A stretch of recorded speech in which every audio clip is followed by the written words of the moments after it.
નમસ્કાર, હું છું કિરણ કાપુરે. નવજીવન ન્યૂઝમાં આપનું સ્વાગત છે. વરિષ્ઠ પત્રકાર પ્રશાંત દયાળ આપણી સાથે છે. અમદાવાદની ટોક ઓફ ધ ટાઉન બનેલી ઘટના, જેમાં પોલીસ કર્મચારીએ એક યુવતીને લાફો માર્યો હતો અને તે પછી એ ઘટના હવે પૂરા ગુજરાતમાં ગાજી રહી છે અને તે પછી પોલીસ કર્મચારીને સસ્પેન્ડ કરવામાં આવ્યા અને યુવતી પર 2 ગુના નોંધાયા છે. તો તે વિશે વરિષ્ઠ પત્રકાર પ્રશાંત દયાળ સાથે વાત કરીએ. પ્રશાંતભાઈ, હવે પોલીસ થોડી આક્રમક મોડમાં આવીને એફઆઈઆર કરી છે 2. શું કારણ આપ્યા છે અંદર એફઆઈઆરમાં? પહેલાં તો કહી દઈએ દર્શકોને જેમણે આ ઘટના ન જોઈ હોય એવું પણ બને, તો વાત એવી છે કે અમદાવાદના અંજલી 4 રસ્તા વિસ્તાર છે, ત્યાં એક યુવતી જે પોતે વકીલ હોવાનું કહી રહી છે, એ રેડ સિગ્નલ તોડે છે, પોલીસ સાથે એને ઝઘડો થાય છે. પોલીસ પાસે પોલીસ યુનિફોર્મમાં છે, છતાં પણ એ પોલીસ પાસે આઈડેન્ટિટી કાર્ડ માગે છે. એટલે એક પોલીસ નહોતું, ઘણા બધા પોલીસવાળા ત્યાં ઊભા હતા. પોલીસ એને આઈડેન્ટિટી કાર્ડ આપે છે, પછી આઈડેન્ટિટી કાર્ડ ફેંકી દે છે અને પછી પોલીસને ગાળ બોલે છે. આ વિડીયો પાછળથી આપણી પાસે આવ્યો હતો. અને ગાળ એટલે સામાન્ય રીતે જે લોકો રસ્તા ઉપર ગાળી ગલોચ કરતા હોય છે એ પ્રકારની ગાળ હતી. અને પછી એક પોલીસ કોન્સ્ટેબલ, જેનું હેડ કોન્સ્ટેબલ છે, જેનું નામ છે હેડ કોન્સ્ટેબલ જયંતિ, એને લાફો મારે છે. ત્યાંથી આખી ઘટના શરૂ થાય છે. મામલો પોલીસમાં પહોંચે છે, મીડિયામાં બહુ ચગ્યો છે. હવે આ વિડીયો આવ્યો, પેલી મહિલાએ જે ફરિયાદ કરી એને લઈને તરત જ અમદાવાદના પોલીસ કમિશનરે સૂચના આપી તપાસની અને હેડ કોન્સ્ટેબલ જયંતિને સસ્પેન્ડ કરી દેવામાં આવ્યા છે. પણ પછી એવું બન્યું કે અમદાવાદના ઘણા બધા ટ્રાફિક પોઈન્ટ છે, ત્યાંથી પણ બીજા પોલીસવાળાએ પણ અગાઉના વિડીયો મોકલ્યા. આ જ મહિલા જે છે, આ યુવતી જે છે, પોતાને વકીલ તરીકે ઓળખાવે છે, તે પોલીસના પટ્ટા ઉતારી લેવાની, જે ભાષામાં જિગ્નેશ મેવાણી વાત કરે છે, બરાબર છે, જોઈ લેવાની, હાઈકોર્ટ ઢસડી જવાની એવી ધમકી આપે છે. અને ક્યારેક કે જ્યારે એને પોલીસ ટ્રાફિક નિયમનો ભંગ કરતા રોકે છે, પકડે છે, ત્યારે. એટલે અગાઉ એણે જે ઘટનાઓને અંજામ આપ્યો તો પોલીસને ધમકી આપી હતી, એ સંદર્ભમાં આજે એક બીજો ગુનો દાખલ કરવામાં આવ્યો છે. અગાઉ જે ઘટના ઘટી અંજલી 4 રસ્તામાં, એમાં તો પોલીસે એને અડચણરૂપ, પોલીસની ફરજમાં અડચણ કે રૂકાવટ કરવાનો ગુનો નોંધ્યો હતો. આજે એક બીજી ફરિયાદ નોંધાઈ છે આ યુવતી સામે. પણ પોલીસ, હવે પહેલાં જે અધૂરો વિડીયો આવ્યો એમાં તો એવું લાગતું હતું કે પોલીસ કર્મચારીએ એની સાથે ગેરવર્તન કર્યું છે, પણ પછી જે વિડીયો આવ્યા એમાં એવું ખબર પડે છે કે યુવતી જે રીતે વાત કરતી, સતત ગાળો બોલી રહી છે પોલીસને. હા, એટલે હવે આમાં એક વાત એવી છે કે પોલીસ કર્મચારી જે સસ્પેન્ડ થયા છે એમને કઈ કાર્યવાહી થશે? કાયદાકીય, ખાતાકીય, કેવી રીતે એમની પર કાર્યવાહી? એટલે જે હેડ કોન્સ્ટેબલ જયંતિ છે એની સામે હવે ખાતાકીય તપાસ થશે. જે કંઈ પોલીસને ડિજિટલ પુરાવા મળ્યા છે, એટલે કે સીસીટીવી ફૂટેજ મળ્યા છે, આ છોકરી બેન જે છે એ સિગ્નલ જમ્પ કરે છે, પછી પોલીસને ગાળો આપે છે, પછી હેડ કોન્સ્ટેબલ એને લાફો મારે છે, મામલો પોલીસ સ્ટેશન પહોંચે છે. આ દરમિયાન જે કંઈ પ્રક્રિયા થઈ એની ખાતાકીય તપાસ થશે અને ખાતાકીય તપાસ પછી એ નક્કી થશે કે હેડ કોન્સ્ટેબલ જતીને જે કંઈ કર્યું છે એમાં ગુનો છે અથવા કાયદાનો વધુ પડતો પ્રયોગ, એટલે બળનો વધુ પડતો પ્રયોગ કર્યો છે, નથી કર્યો. એના આધારે સજા થશે, ખાતાકીય સજા થશે અને કાર્યવાહી થશે. પણ આ છોકરી જ્યારે પહેલાં વિડીયો આવ્યો અને પછી મીડિયામાં જે ચગ્યો એમાં તો મોટાભાગના લોકોએ પોલીસને ભાંડ્યા અને પછી છોકરીનો પક્ષ લઈને એવી સ્ટોરીઝ થઈ, કદાચ આપણા ત્યાં પણ થઈ હશે. પણ પછી જે વિડીયો એક પછી એક આવવા માંડ્યા પછી આપણને ખબર પડી કે ભાઈ ખરેખર તો છોકરીનો પણ વાંક છે, એવું પણ સમજમાં આવે છે. તો આમાં આ પૂરી ઘટનાને હવે કેવી રીતના પોલીસ આક્રમક રીતે આટલું એ કરીને એને એફઆઈઆર નોંધી રહી છે? એટલે પહેલાં તો એવું છે કે જ્યારે છોકરીનો પહેલો વિડીયો આવે છે જેમાં માત્ર એને લાફો મારે છે એ દ્રશ્ય દેખાય છે, ત્યારે સ્વાભાવિક છે કે એક મોટા સમુદાયનું વલણ દીકરી તરફ હતું અને હોવું જોઈએ, એમાં કંઈ ખોટું નથી. પણ એ છોકરી જે છે, એ દીકરી છે, એણે શું ભૂલ કરી હતી એ પહેલા વિડીયોમાં સ્પષ્ટ નહોતું. પણ બીજા વિડીયો આવવા લાગ્યા અને અનએડિટેડ વિડીયો આવવા લાગ્યા, એમાં આ છોકરી છે એ બેફામ ગાળો બોલે છે, મા બેન સામી પોલીસને ગાળો આપે છે, જાહેર રસ્તા ઉપર ગાળો બોલે છે. એ વિડીયો જ્યારે આવવા લાગ્યા ત્યારે જે સમુદાય પોલીસને ભાંડી રહ્યો હતો અથવા પોલીસની ટીકા કરી રહ્યો હતો એને પણ લાગ્યું, એને એવું લાગ્યું કે આ ખોટું થયું છે પોલીસ સાથે. પોલીસને જો ગાળ આપે કોઈ, એટલે આપણને પણ ગાળ કોઈ આપે તો આપણું ઇન્સ્ટન્ટ રિએક્શન શું હોય? લોકોનું માનવું એવું છે કે આ પોલીસનું ઇન્સ્ટન્ટ રિએક્શન હતું, જેમાં એણે બળનો પ્રયોગ કર્યો અને છોકરી પર હાથ ઉપાડ્યો, પણ પેલી ગાળ બોલી ત્યારે. તો અત્યારે એક મોટો વર્ગ એવું માની રહ્યો છે કે પોલીસ જે જયંતિ છે હેડ કોન્સ્ટેબલ એની સાથે અન્યાય થયો છે. પણ પોલીસ બેડામાં આ જે ઘટના છે એ કેવી રીતે લેવાઈ રહી છે કે ભાઈ એમણે ખરેખર શું કરવું જોઈતું? એટલે પહેલા તો આપણે બે પર્સપેક્ટિવ જોવા પડશે.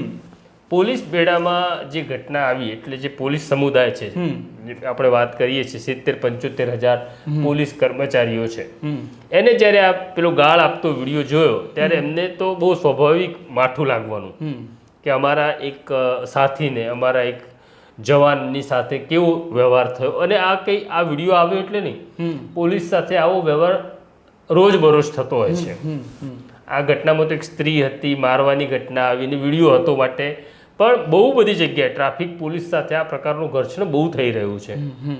બરાબર છે કે જેમાં જેને પકડે એ પોલીસથી નારાજ છે. એટલે કોઈને હેલ્મેટ માટે પકડે તો એ નારાજ છે, કોઈને સીટ બેલ્ટ માટે પકડે તો એ નારાજ છે. અને મોટાભાગના કિસ્સામાં કેવું થાય છે, તમે કોઈને પણ રોકો એટલે તરત ફોન હાથમાં લે છે, નંબર લગાડે છે. કોઈ પત્રકારને ઓળખે છે, કોઈ રાજનેતાને ઓળખે છે, કોઈ સિનિયર પોલીસ અધિકારીને ઓળખે છે. આમ પેલો 4 રસ્તા ઉપર ઊભો રહેલો પોલીસ સતત અપમાનિત થઈ રહ્યો છે.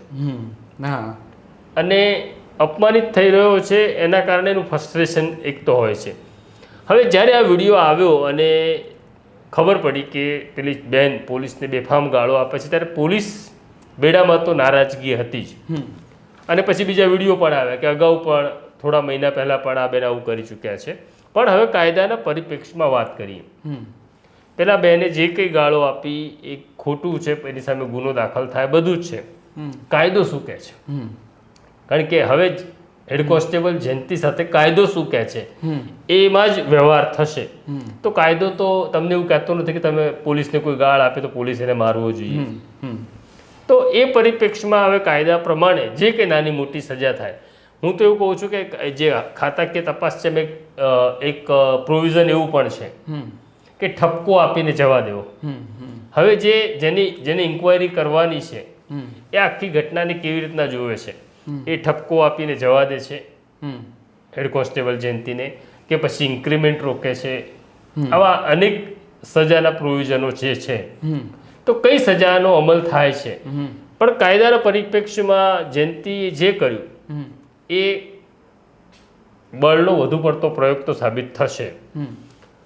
છતાં મેં ઘણા બધા ટ્રાફિક પોલીસ કર્મચારીઓ સાથે પણ વાત કરી કે તમે આ જગ્યાએ હોત તો શું થાત અથવા શું કરત.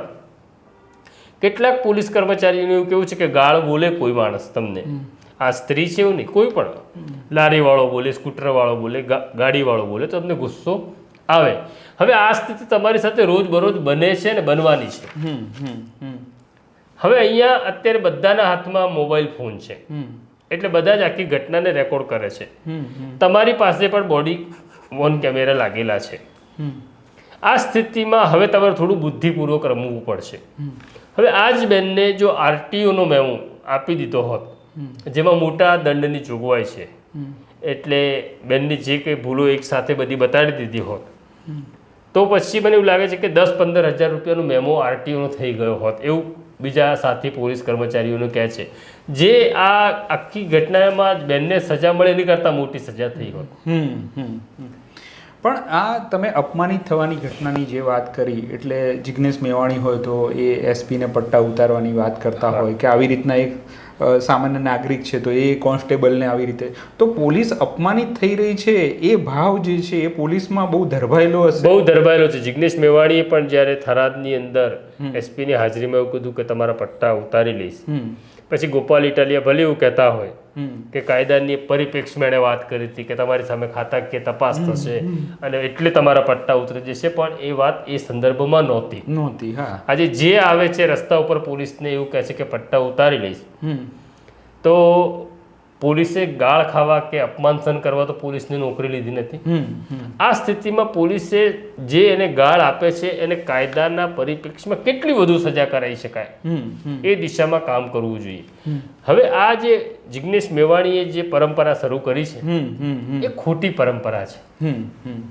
પ્રશ્ન કંઈ પણ હોય પણ તમારી ભાષામાં મજબૂતાઈ હોવી જોઈએ, બરાબર છે, તમારો આક્રોશ પણ વ્યક્ત થવો જોઈએ.